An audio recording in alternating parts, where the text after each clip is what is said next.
అందరికీ నమస్కారం అండి. చిన్నలకి పెద్దలకి అందరికీ పాత్రికేయ మిత్రులకి నా నమస్కారం. మాది అమలాపురం దగ్గర చిన్న ఉపలవత్వం చిన్న ఊరండి. చైతన్య మోటూరి మా అబ్బాయి చిన్నప్పటి నుంచి సినిమాలంటే మహా ఇది కథలైన రాసుకునేవాడు. ఫిజియోథెరపిస్ట్ అయ్యాడు. అయిన తర్వాత డాడీ మరి ఏంటి నిన్ను సినిమా తీయాలి అని అన్నా. మాకు అంత ఓప్స్ ఉన్నా లేకపోయినా మేము తట్టి మొత్తం మీద అతన్ని చేసాం. దాంట్లో ముఖ్య పట్ల వాళ్ళ అమ్మగారు అంటే నా మిస్సెస్. దాన్ని నేను చాలా గర్వంగా చెప్పుకుంటాను. మా కుటుంబం అంతా వారికి సపోర్ట్ చేసాం. నిజంగా ఈవేళ మట్టిలో మాణిక్యంలో తయారవుతాడని మీరు అందరూ అంటే నేను చాలా చాలా ఇదవుతున్నాను. చాలా థ్యాంక్స్ అండి. 17వ తారీఖుని సినిమా రిలీజ్ అవుతుంది. మీరందరూ మా ఓడికి ఆశీస్సులు ఇస్తారని చెప్పి కోరుకుంటున్నాను.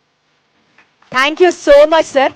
డెఫినెట్లీ మీరు ఆయన మీద పెట్టినటువంటి ఆ నమ్మకం తిరిగి నాన్నకు ప్రేమతో లాగా సక్సెస్ రూపంలో తిరిగి చైతన్య గారు మీకు అందిస్తారని మనస్ఫూర్తిగా కోరుకుంటున్నాం.